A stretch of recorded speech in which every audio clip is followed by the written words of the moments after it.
जो सुमिरत सिद्धि होई गणनायक करि बर बदन करहु अनुग्रह सोई बुद्धि राशि शुभ गुण सदन बंदौ गुरु पद पद्म परागा सुरुचि सुबास सरस अनुरागा मंगल भवन अमंगल हारी उमा सहित जेहि जपत पुरारी सुमिर शिवा शिव पाई पसाऊं मरणौ राम चरित चित चाऊ पानी ग्रहण जब कीन महेशा हर्षे तब सकल सुरेशा हरि राम चरित सब आए प्रेम पुलक लोचन जल छाए कवन सो काज कठिन जग माही जो नहीं होई तात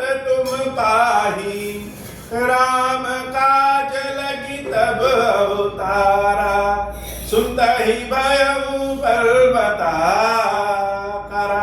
हे महादेव इस जगत बाबा इस जीवन बाबा न कोई कार्य कठिन है न ही कोई कार्य संभव है मैया सारे कार्य सरल और संभव हो जाते हैं बाबा अगर आपकी कृपा हो जाए दासु चरण सिरुनाई करी प्रेम सहित मति धीर गयो गरुड़ बैकुंठ तब हृदय राखी रघुवीर गिरिजा संत समागम समन लाभ कछुआन बिनु हरि कृपा न होई सो गावहि वेद पुराण मंगल भवन अमंगल हारी उमा सहित जहि जपत पुरारी। भुसुंडी जी महाराज से राम कथा सुनने के बाद गरुड़ जी महाराज अपने धाम बैकुंठ धाम को पधार गए। अब यह सुनने में तो बड़ा छोटा लग रहा है कथा सुन के बैकुंठ चले गए लेकिन मानस गागर में सागर।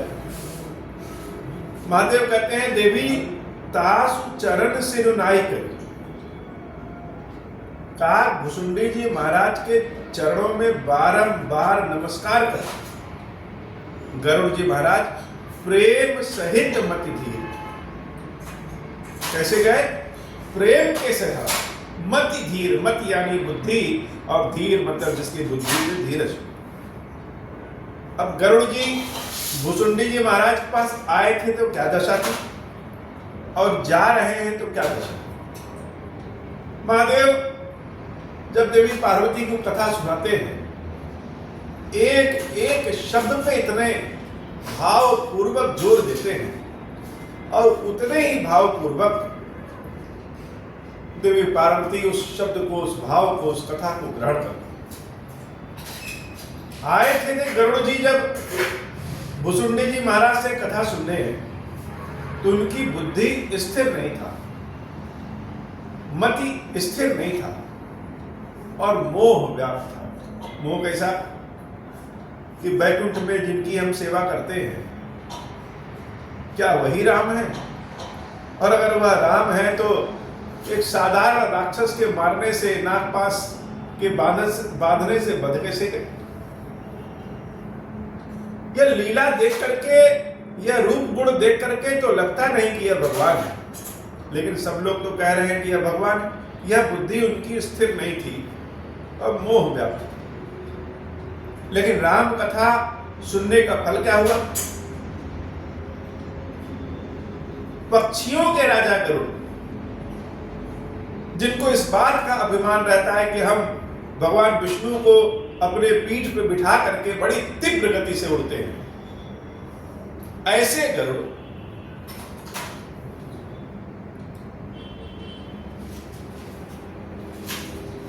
पक्षियों में एकदम निकृष्ट जिनको कौवा कहते हैं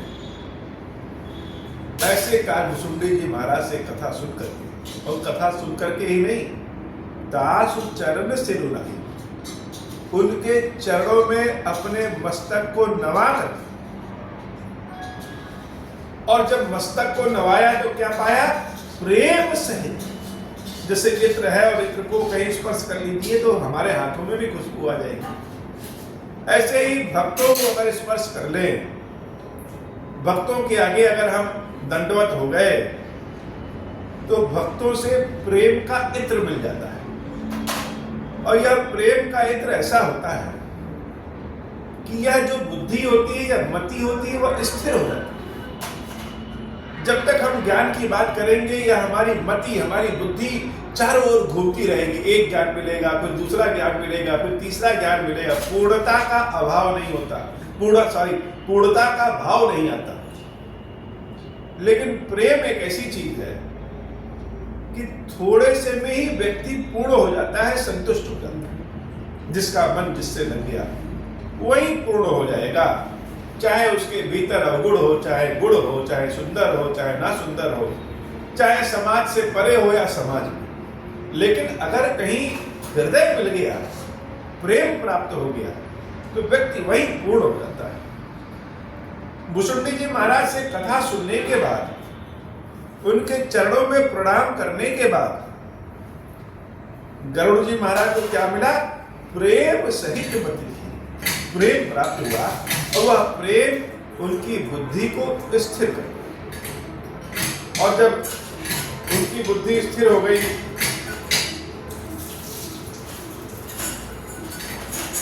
अर्थात उनके मन में, उनके हृदय में कोई कुंठा नहीं रहा, तो जिसके हृदय में कोई कुंठा न हो वही तो बैकुंठ में रह पाएगा। तब वह बैकुंठ जाने के लिए उपयोगी सिद्ध हुए, बैकुंठ जाने योग्य हुए। और गयो गरुड़ बैकुंठ तब हृदय राखी रघुवीर, अपने हृदय में भगवान की श्री मूर्ति को रख करके, प्रभु श्री राम की विग्रह को रख करके, भाव को रख करके तब वह बैकुंठ चले गए। भगवान शंकर देवी पार्वती से कह रहे हैं, देवी गिरिजा संत समागम। भगवान देवी को कभी पार्वती कहते हैं, कभी गिरिजा कहते हैं, कभी प्रिया कहते हैं, कभी संसार की अम्बा कहते हैं। लेकिन देवी पार्वती का जो नाम लेते हैं, उस नाम लेने के पीछे भी उनका अपना भाव है। पर्वतों के अनेक नाम होते हैं, पर्वत कह ले, पहाड़ कह ले, गिरी कह ले, और गिरी की पुत्री अर्थात गिरिजा। ये जो गिरिजा नाम है यह बहुत भावपूर्ण नाम है। जब पर्वतों में तीर्थ की स्थापना हो जाए और उस तीर्थ की अधिशासी देवी स्वयं हो तो देवी को गिरिजा कहते हैं। भगवान शंकर देवी को कह रहे हैं गिरिजा संत समागम। हे पार्वती, अर्थात इस भाव में कि तुम तो सारे संसार की देवी हो, जानती हो, तीर्थों की देवी हो, और तुमको भी हम बता रहे हैं कि संत समागम सब न लाभ कछुआ। जीवन में सबसे ज्यादा अगर कुछ लाभ है तो किससे है? संतों के मिलने से। क्यों? तीर्थों में तो संतों का ही मिलन होता है, इसलिए गिरिजा शब्द का प्रयोग किया। संतों का मिलना, संतों का दर्शन ही जीवन का सबसे बड़ा लाभ होता है। हम व्यापार में चाहे जितना लाभ कमा लें, जीवन में चाहे जितना लाभ कमा लें, लेकिन भगवान शंकर किस लाभ की बात कर रहे हैं?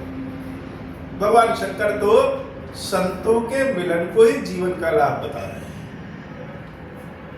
अब यह अगर संतों का मिलना लाभ है तो लाभ मिलेगा कैसे?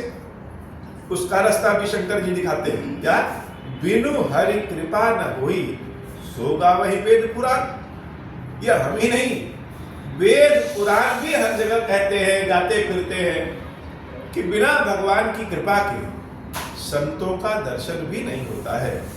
मंगल भवन मंगलहारी उमा सहित जय जपत पुरारी, कहूं परम पुनीत इतिहासा सुनत श्रवण छूट ही भवपासा। ये राम कथा क्या है?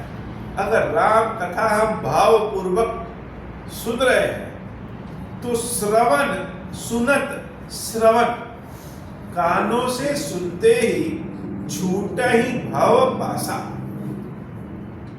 भाव बंधन ही छूट जाता है। मन में शांति कब आती है?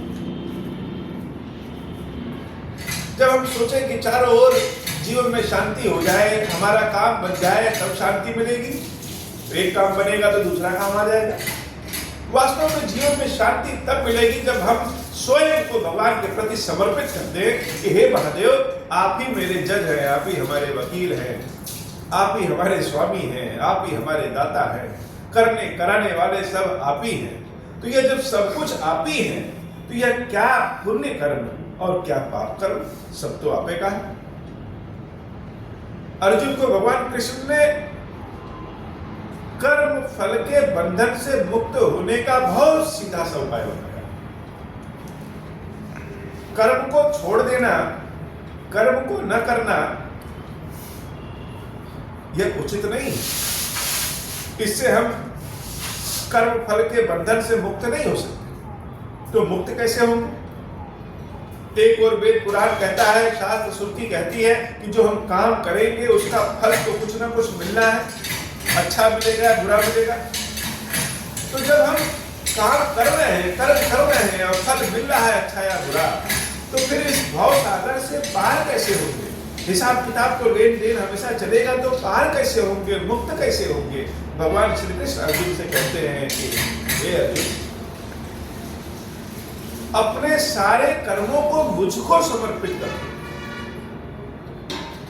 ये मत सोचो तुम कर रहे हो, तुम करो, लेकिन उस कर्म का भाव, उस कर्म का फल, वो सारे कर्म मुझको समर्पित कर दो, तो उस कर्म फल के बंधन से भी मुक्त हो जाओगे। और यही बात भगवान शंकर कहते हैं, सुनत श्रवण छूट ही भव पासा। राम कथा अगर हम केवल सुन भर ले, कैसे? अब ये कैसे? अच्छा, कोई चीज मान लीजिए चटनी रखी है और उसको एक बार उंगली से उठा के चाट दे, तो बाबा तो फिर आयो बाबा प्रसाद दिए, तो फिर और चाटने का मन करता है। ये राम कथा में अगर रुचि आ गई तो एक बार कानों में जाएगा ना, तो फिर और सुनने का मन करता है। जब और सुनने का मन करेगा तो सुनत श्रवण छूट ही भव पासा। वह बंधन से अपने आप मुक्त हो जाएंगे। प्रणत कलप तरु करुणा पुंजा, उपजय प्रीति राम पद कंजा। अच्छा, लोग सोचते हैं ये राम कथा सुनेंगे, राम भक्ति करेंगे, तो कहीं ऐसा ना हो कि देश दुनिया से एकदम विरक्त हो जाए। या साधु संतों के लिए ये राम कथा है, हम गृहस्थों के लिए भी राम कथा है। और गृहस्थी के जीवन में बहुत सारी समस्याएं आती हैं, चाहे वो दरिद्रता की हो, चाहे वह रोग दुख का हो, चाहे वह क्लेश का हो, चाहे वह किसी से लड़ाई का हो, चाहे वह किसी भी तरह की समस्या का। जब किसी तरह की समस्या में फंसते हैं, कहीं परेशान होते हैं, तो हमको भगवान तो सबसे बाद में याद आते हैं। पहले तो अपने मोबाइल में जो सक्षम लोग होंगे उनका नंबर याद आएगा। हम तो ईश्वर के पास सबसे बाद में पहुंचते हैं, और पहुंचने के बाद भी शरणागत नहीं हो पाते हैं। अपने अंदर वो विश्वास नहीं आ पाता कि भगवान हमको सही में खंबा फाड़ करके बचा ले, जैसे भक्त प्रहलाद को बचाया था। शंकर जी एकदम प्रत्यक्ष रूप से कहते हैं, और भगवान शंकर के मुख से जो निकलेगा वो मिथ्या नहीं निकलता है। प्रणत कलप तल, प्रणत अर्थात प्राणों की रक्षा करने वाला भी भगवान की कथा है। भगवान तो रक्षा करेंगे ही करेंगे, भगवान की कथा ही प्राणों की रक्षा कर देगी। प्रणत कल्प तरु करुणा कुंजा, सिर्फ प्राणों की रक्षा नहीं, कल्प तरु, हमारी कल्पना का जो वृक्ष है। हम सोचते रहते ना हमेशा, बहुत कुछ सोचते हैं, बाबा यह हो जाए, यह हो जाए, यह हो जाए, यह क्या है? यह कल्पना है। हम कल्पना करते हैं यह कल्पना का जो पेड़ है, यह कल्प वृक्ष है। सत्य में यह कल्प वृक्ष है। हम जो कल्पना करेंगे, जिस पे हमारा ध्यान बार बार जाएगा, बार बार जाएगा, ऐसी कल्पना का वृक्ष जो हमारे हृदय में, हमारे मन मस्तिष्क में लगा है, इन कल्पना की इच्छाओं को पूर्ण करने वाली राम कथा, प्रणत कल्पतरु और करुणा पुंज। एक तो प्राणों की रक्षा होगी, शरीर निरोग हो जाएगा। आप सोचेंगे कैसे होगा, हमारा तो हुआ नहीं, वास्तव में हो जाएगा। या ऐसा होगा कि रोग दुख होने के बाद भी वह लगेगा नहीं कि वह रोग दुख है। सामने वाले को देख के लगेगा कि यह समस्या में है, लेकिन वास्तव में जो समस्या की पीड़ा है वो लगेगा नहीं, वह समस्या में भी आनंद आ जाएगा। तो भगवान की कथा, भगवान की भक्ति प्राणों की रक्षा करने वाली, कल्पनाओं को साकार करने वाली, हृदय में करुणा के प्रकाश को स्थापित करने वाली। अब जब हृदय में करुणा आएगी, इसका मतलब भगवान का वास होगा। अपने जेब में अगर हम पुष्प रखें तो जेब भी हमारी खुशबूदार हो जाएगी। तो अगर हृदय में दया का भाव आने लगे, करुणा का भाव आने लगे, किसी से बदला लेने का भावना समाप्त होने लगे, किसी के भीतर दोष देखने का स्वभाव समाप्त होने लगे, तो मान लेना चाहिए कि धीरे धीरे हृदय में अब भगवत कृपा विराजित हो रही। अच्छा, हम लोग तो भगवान की कृपा का मतलब ही धन, गाड़ी, घोड़ा, घर, संपत्ति यही समझते हैं। श्री का मतलब ही धन, पैसा ही समझते हैं। वास्तव में यह श्री कहीं इन सब से बढ़कर है।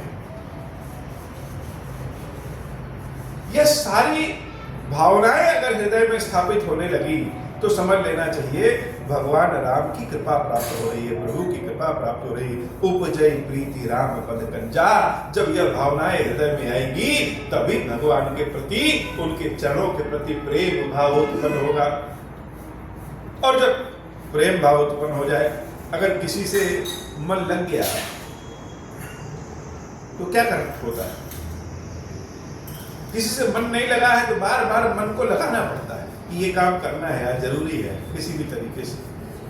लेकिन अगर हृदय किसी से लग गया है, परिवार से लग जाए, बच्चों से लग जाए, मित्र से लग जाए,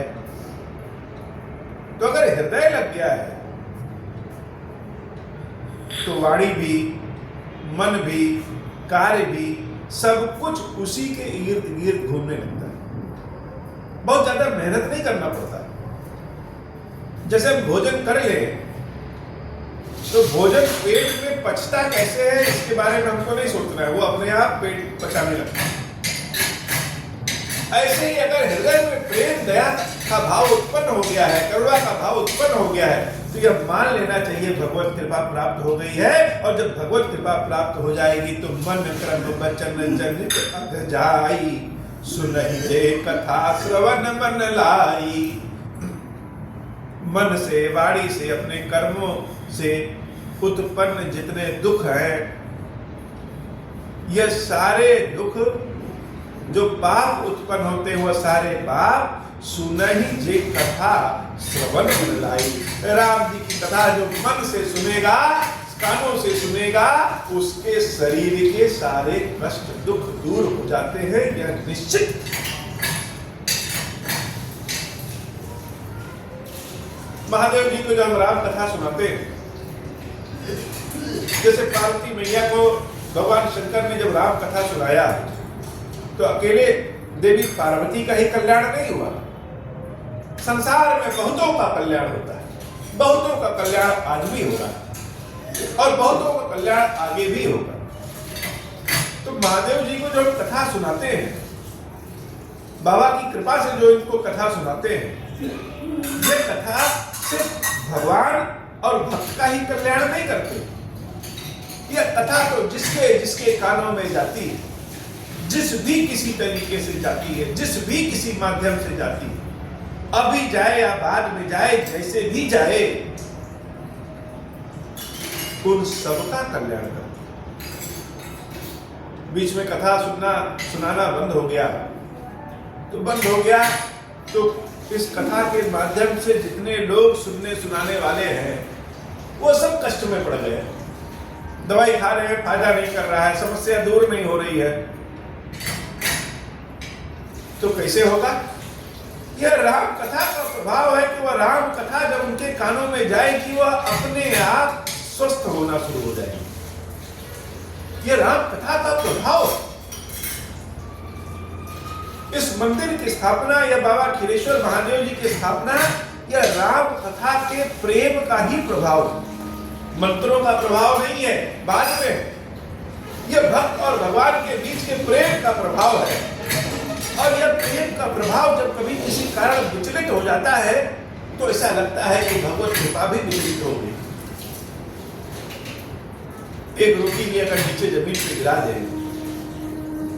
तो हमको लगता है कि वो जमीन पे गिर गई, लेकिन बहुत सारे कीड़े मकोड़े बिल्ली जानवरों का भला हो जाता है। ऐसे ही राम कथा, ये जो मुख से निकल रहा है, ये मेरे मुख से नहीं निकल रहा है, यह महादेव के शब्द निकल रहे हैं और स्थान पे विराजित करके महादेव स्वयं बोल रहे हैं और स्वयं सुन रहे हैं। तो राम कथा सुनने से शारीरिक रोग, मानसिक रोग, वाचिक रोग, हर तरह के रोग पाप सब नष्ट हो जाते हैं। मन क्रम वचन चलित अगजाई, सुनहि जे कथा श्रवण मन लाई, तीर्थाटन साधन समुदायी, तीर्थाटन साधन समुदायी, जो विराग ज्ञान निपुणाई। अगर हम राम कथा सुन रहे हैं और किसी तीर्थ नहीं जा पा रहे हैं, योग जब तप यज्ञ हवन नहीं कर पा रहे हैं, तो भी राम कथा का प्रभाव तीर्थों के प्रभाव के बराबर है। ये सारी बात हम नहीं कह रहे हैं, ये सारी बात कौन कह रहा है? भगवान शंकर कह रहे हैं कि गिरिजा संत समागम समन लाभ कछुआन, बिनु हरि कृपा न होई सो गावहि वेद पुराण। अब शंकर जी झूठ थोड़ी बोलते हैं बाबा। सतयुग में, त्रेता में, द्वापर में भक्तों की बड़ी परीक्षाएं होती, बड़ी कठिन कठिन परीक्षा होती, भगवान लेते हैं। लेकिन इस कलयुग में भगवान परीक्षा नहीं लेते, भक्त ही भगवान का परीक्षा ले लेता कि हमारा ये काम कर दो भगवान, नहीं तो तुमको मानना बंद कर देंगे।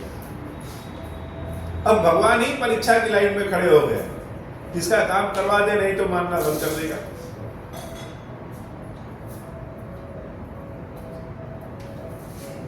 तो यह सारी बातें राम कथा के बारे में भगवान शंकर कह रहे हैं, और जो शंकर जी कह रहे हैं इसमें उनकी जिम्मेदारी है कि इसको सत्य करें। इसलिए जो राम कथा सुनेगा, जो राम कथा कहेगा, उसके मन, वचन, कर्म, हर तरह के पाप सब दूर होंगे, कष्ट दूर होगा, रोग दूर होगा, प्राणों की रक्षा होगी, हर तरह के कष्ट दूर होंगे और सुख ही सुख प्राप्त होगा। तीर्थों का लाभ मिल जाएगा। नाना कर्म धर्म व्रत दाना, संजम दम जप तप मख नाना, भूत दया द्विज गुरु सेवकाई, विद्या विनय विवेक बढ़ाई, जह लग साधन वेद बखानी, सब कर फल हरि भगति भवानी, सो रघुनाथ भगत श्रुति गाई, राम कृपा का हुए कपाई। हे भवानी, जहां तक वेद पुराण साधन की बात करते हैं, अनेक तरह के व्रत कर्म साधन, दान, संयम, नियम की बात करते हैं, उनके फल की बात करते हैं, तीर्थाटनों की बात करते हैं, दर्शनों की बात करते हैं, नदियों में स्नान करने की बात करते हैं, गुरुओं की सेवा, देवताओं की सेवा, ब्राह्मणों की सेवा, विद्या का फल, नियम का फल, विवेक का फल, जहां तक वेद पुराण बताते हैं इन सबका साधन का कोई फल होता है, सबका फल हरि भगति भवानी। इन सबका फल क्या है? क्यों कहेंगे तीर्थ करने से क्या मिला हो, वेद पुराण पढ़ने से क्या मिला हो, राम कथा पढ़ने से क्या होगा, यज्ञ हवन जब तक करने से क्या होगा? क्या होगा? सबकर फल हरि भगति भवानी। हे भवानी, इन सब का फल भगवान की भक्ति। तो हम क्या सोचते हैं, शनि देव का 1008 जाप करवा दे, कष्ट मिट जाए, राहु केतु का जाप करवा दे, धन से माला माल हो जाए। लेकिन हमारे सभी कर्मों का जो अभीष्ट फल है, जो परम फल है, वो परम फल के बारे में भगवान शंकर क्षीरेश्वर महादेव नाम लेकर के कहते हैं भवानी। क्यों भवानी? भव सागर की जो मालकिन है, जो देवी है, जो अम्बा है, उनका नाम लेके उनके कहते हैं। इन सबका फल क्या है? सबकर फल हरि भगति भवानी। भगवान की भक्ति ही सबका फल होता है। सो रघुनाथ बरत सिद्धि गाई, राम कृपा काहू एक पाई। कोई ऐसी है जो राम जी की कृपा प्राप्त करता है, राम जी की भक्ति प्राप्त करता है। मुनि दुर्लभ हरि भगति नर, पावहि विनय प्रयास। मुनियों को भी दुर्लभ होता है, ज्ञान तो मिल जाता है, राजा रजवाड़े को सब कुछ मिल जाएगा, यह भक्ति जल्दी नहीं मिलती है। नर पावहि विनय प्रयास, जे यह कथा निरंतर सुनहि मान विश्वास। लेकिन जो राम कथा क्या, ये नहीं एक बार सुन लिए बस, निरंतर, जे यह कथा निरंतर सुनहि मान विश्वास। जो विश्वास को मान करके निरंतर राम कथा का श्रवण करता है, ऐसे व्यक्ति को भगवान की भक्ति का दुर्लभ प्रसाद मिल जाता है, जो मुनियों को भी प्राप्त नहीं होता है। मंगल भवन मंगलहारी, उमा सहित जय जपत पुरारी। शंकर जी जब यह बात कह रहे हैं तो पार्वती मैया की आंखें और बड़ी बड़ी हो गई हैं, और उनकी बड़ी बड़ी आंखों को देख करके शंकर जी रुकते नहीं है और कहने लगते हैं। जैसे हम बड़े प्रसन्न हो जाए तो हम नृत्य करने लगे, गाना गाने लगे, वैसे ही भक्ति की बात, राम भक्ति की बात जब शंकर जी करते हैं और पार्वती जी की आंखें बड़ी बड़ी हो जा रही है, तो उन आंखों को देख करके यह कथावाचक जो शंकर जी है, यह और आगे कह रहे हैं। और शंकर जी के मुख से जो बात निकल रही है वो अकाट्य है। क्या कहे? सोई सर्वज्ञ गुणी सोई ज्ञाता। इस संसार में कौन सबसे बड़ा ज्ञानी? सोई मही पंडित पंडित दाता। विशेषकर इस कलयुग में किसको कहेंगे यह ब्राह्मण है, यह पंडित है? किसको कहेंगे यह दानी है? किसको कहेंगे यह अच्छा है? धर्म परायण सोई कुल त्राता। राम चरण जाकर मन राता। जिसका मन राम जी के चरणों में लग गया देवी, वही ज्ञानी है, वही पंडित है, वही धर्मपरायण है, वही सब कुछ। एकदम साफ साफ भोलेनाथ को भोलेनाथ क्यों कहते हैं? यह तो भोले बाबा है। गूढ़ गूढ़ बातों को बड़े सरल शब्दों में कह देते हो। ऐसे नहीं पार्वती मैया कही है। यह जो आपका मुख है भोलेनाथ, यह चंद्रमा से जैसे चांदनी निकलती है, वैसे ही आपके मुख से राम कथा रूपी अमृत गिर रहा है। उस अमृत को जो प्राप्त कर ले, यह पार्वती प्राप्त कर रही है। इसलिए मैं स्वयं धन्य हो गई।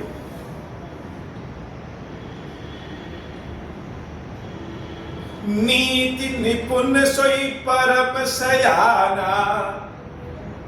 श्रुति सिद्धांत नीकित ही जाना। सोई कवि गोवित सोई रणधीरा। जो छल छाड़ी भजई रघुवीरा। मंगल भवन अमंगल हारी। उमा सहित जहि जपत पुरारी। धान्य देश सो जह सुर सारी। धान्य नारी पतिव्रत अनुसारी।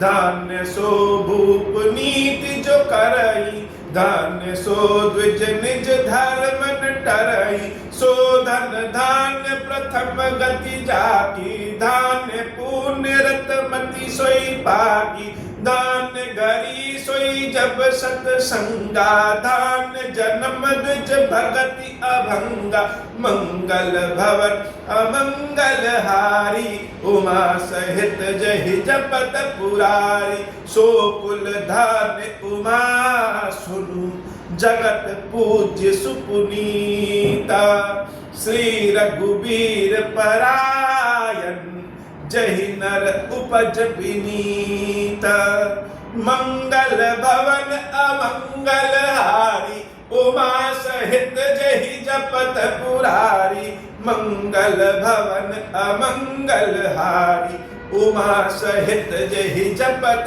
पुरारी। किसी घर में कोई आईएएस बन जाए, कोई डॉक्टर बन जाए, कोई इंजीनियर बन जाए, कोई बड़ा अधिकारी बन जाए, कोई नेता बन जाए, प्रधानमंत्री बन जाए, वह कुल धन्य हो जाता है। भगवान शंकर कह रहे हैं कि जिसके घर में कोई राम का भक्त पैदा हो जाए, वो उसकी कई पीढ़ियां, पूरा कुल खानदान धन्य हो जाता है। जिसके घर में अगर कोई राम भक्त पैदा हो जाए, हे देवी, यह राम जी की कथा अनंत है। और इस कथा को कैसे मति अनुरूप कथा में भासी, यद्यपि प्रथम गुप्त कर राखी। यद्यपि पहले गुप्त था, मेरे मन में था, आप कहते नहीं थे किसी से, लेकिन अपनी मति के अनुरूप हमने यह कथा तुम्हारे सामने कह दी। तब मन प्रीति देखी अधिकाई, तब मैं रघुपति कथा सुनाई। कैसे?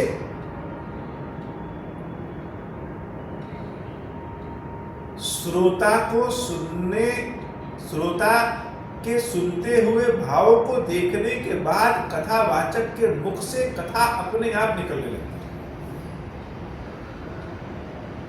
पार्वती का ऐसा भाव है, ऐसा भाव है, जिस भाव में राम कथा शंकर जी सुना रहे हैं, उस भाव में देवी पार्वती जैसे लेकर कैसे पी रही है राम कथा को। इसलिए शंकर जी स्वयं कह रहे हैं कि देवी, जगत प्रथम गुप्त करी राखी, मति अनुरूप कथा में भाषी, तब मन प्रीति देखी अधिकाई। तुम्हारे मन की प्रेम को देख करके, तुम्हारे मन की प्रीति को देख करके, तब मैं रघुपति कथा सुनाई, तब मैं रघुपति की कथा सुनाया। यह अपने आप भाव निकलता है। बड़ी स्वादिष्ट स्वादिष्ट मिठाई रखी हो, व्यंजन रखा हो, मुंह में से अपने आप पानी निकल जाएगा। और अभी कहे पानी निकालो तो नहीं निकलेगा। तो श्रोता जब मन से कथा सुनता है, तो कथा कहने वाले के मुख से अपने आप कथा निकलने लगती है। भगवान शंकर की ईश्वर बाबा कथा सुन रहे हैं, मेरे मुख से अपने आप कथा निकल रही है। मति अनुरूप कथा में भाषी, अपनी बुद्धि के अनुसार हमने कथा सुनाया है।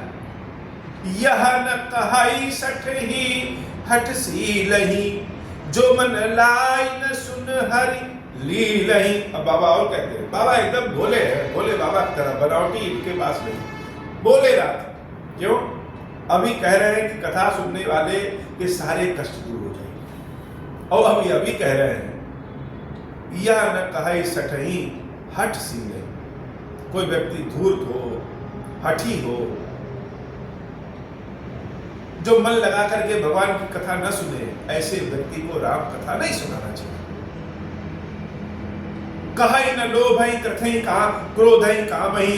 बड़े कामी व्यक्ति के समक्ष, क्रोधी व्यक्ति के समक्ष, लोभी व्यक्ति के समक्ष, जो न भजई सचराचर स्वामहि, जो मेरे राम की भक्ति न करता हो, उसको कथा नहीं सुनानी चाहिए। बड़े कोमल हृदय वाले भगवान शंकर के पास जब राम जी की भक्ति, राम जी का नाम होता है, वो बड़े कठोर हो जाते हैं। अगर तुम राम की भक्ति नहीं कर रहे तो नहीं सुनो कथा। इस कलयुग में राम कथा के नाम का आयोजन तो हर जगह होता है, लेकिन क्या राम कथा कहीं हो रही है? सारे श्रोता भी कैसे आते हैं? सारे श्रोता भी तो मनोरंजन के लिए आ रहे हैं, गीत संगीत के लिए आ रहे हैं। और जिसकी इच्छा गीत संगीत की रहती है, तो कथावाचक भी वही सुनाते हैं। राम जी की कथा राम कथा से ही गायब हो गई। भगवान की कथा तो कलयुग में हो ही नहीं रही।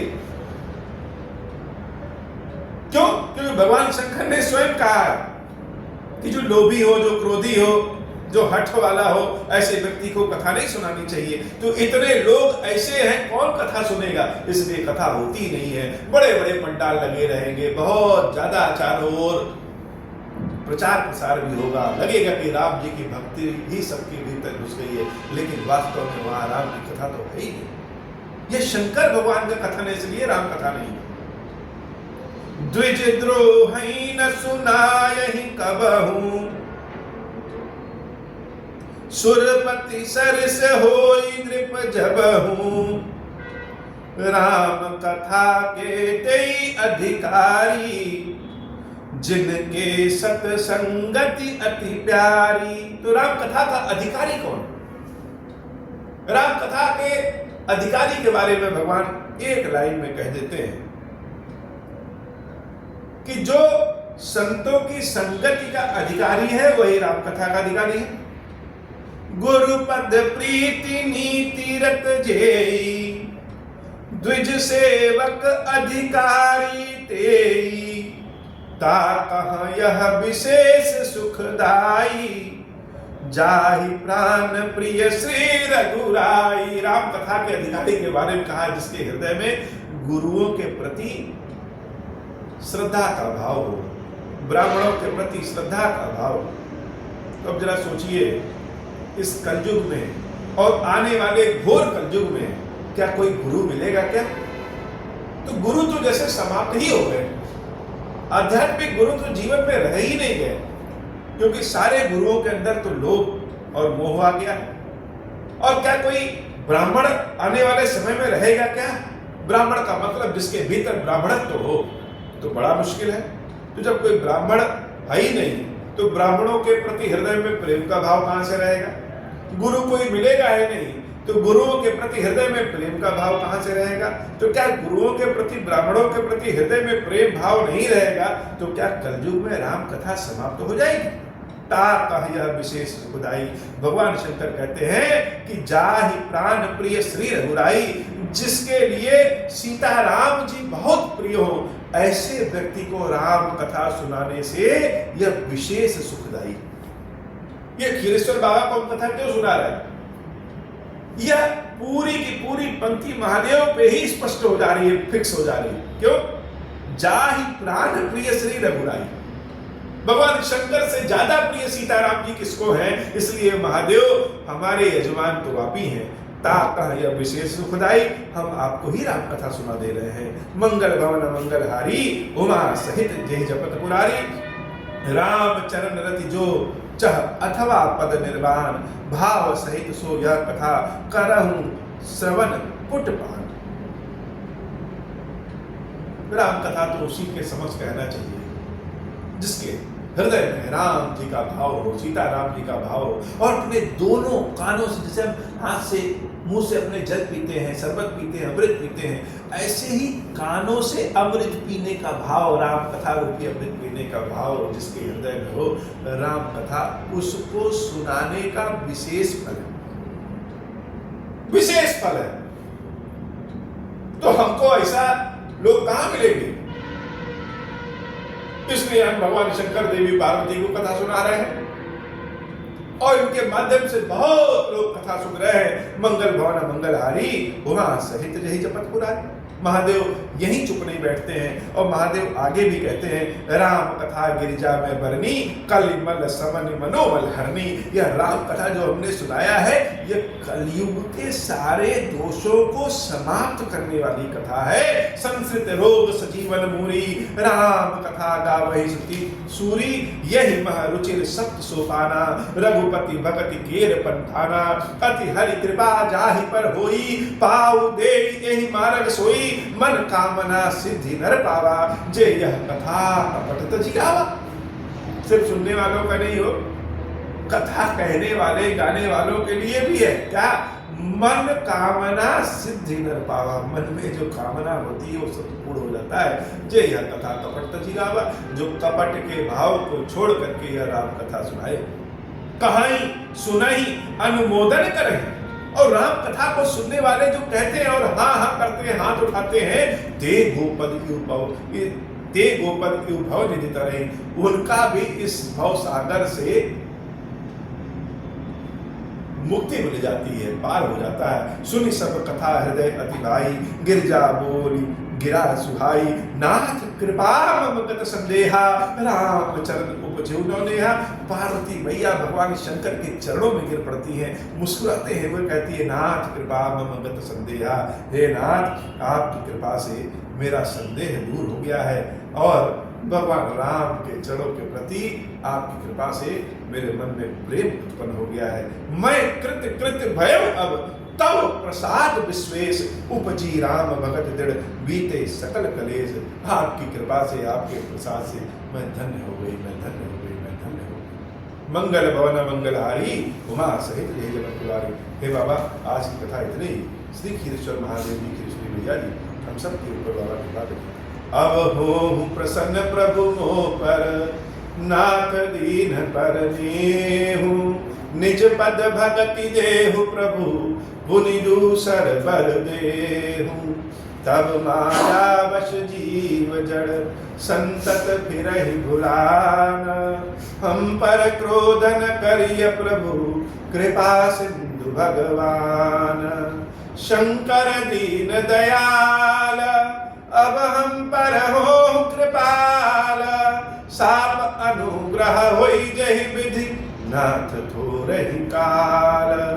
दीन दयाल विरुद्ध संभारी, हरहु नाथ मम संकट भारी। जय विधि होई नाथ हित मोरा, करहु सुबेगी जानि दास मैं तोरा।